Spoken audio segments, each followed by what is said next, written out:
Potter. Yeah, that's because I'm here, right? Yeah, Yes. exactly. Yes. You guys have In the shadowy corners of alternative rock stood a figure whose music could stir deep emotion and define a generation. Robert Smith, the enigmatic frontman of The Cure.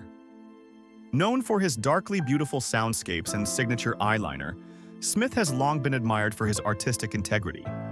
He poured genuine emotion into his work, and over the years, a few mainstream musicians earned his critical eye. These weren't just personal dislikes.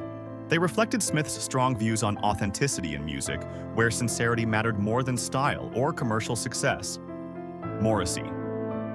At number 6, we start with Morrissey, whose theatrical approach to melancholy reportedly clashed with Smith's vision. While Smith channeled true emotional darkness into his songs, he felt Morrissey performed sadness as a spectacle, appealing to an audience that might never have experienced real pain. Though both were champions of introspective, melancholic music, Smith seemed to value genuine expression over dramatized emotion, seeing Morrissey's style as a carefully constructed persona rather than heartfelt confession. Duran Duran. Number 5 brings us Duran Duran, the new wave superstars of the 1980s. Smith admired substance over style, and he reportedly saw Duran Duran as prioritizing image and glamour over genuine artistic expression.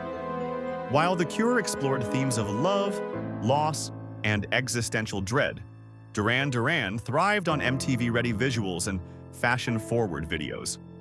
Smith's unease wasn't personal. It was about what their approach represented, a shift in the music world from authentic creativity to marketable spectacle. Billy Idol.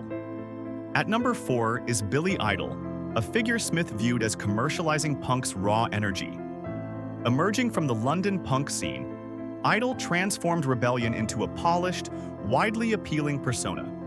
Smith valued the underground, outsider spirit of punk, and felt that Idol's MTV stardom turned it into something safe and consumable, stripping away its original urgency and honesty. Madonna. Coming in at number 3 is Madonna.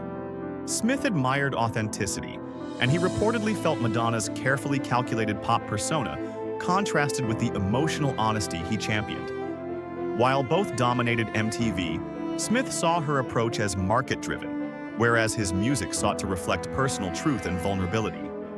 This ideological difference shaped his perception, framing Madonna as an emblem of ambition over emotional authenticity.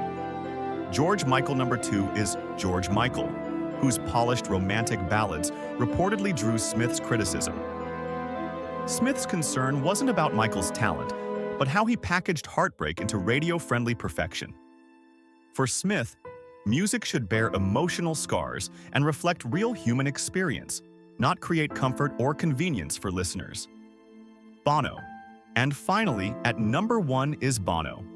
Smith reportedly admired humility in artistry and saw Bono's stadium-filling persona and public activism as performative.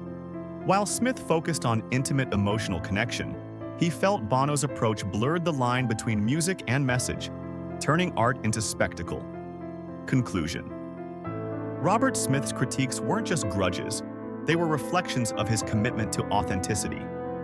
His musical world valued sincerity, emotional depth, and personal expression over fame, style, or commercial appeal. These tensions highlight how different approaches to artistry can coexist and sometimes clash, shaping the ever-evolving landscape of alternative rock.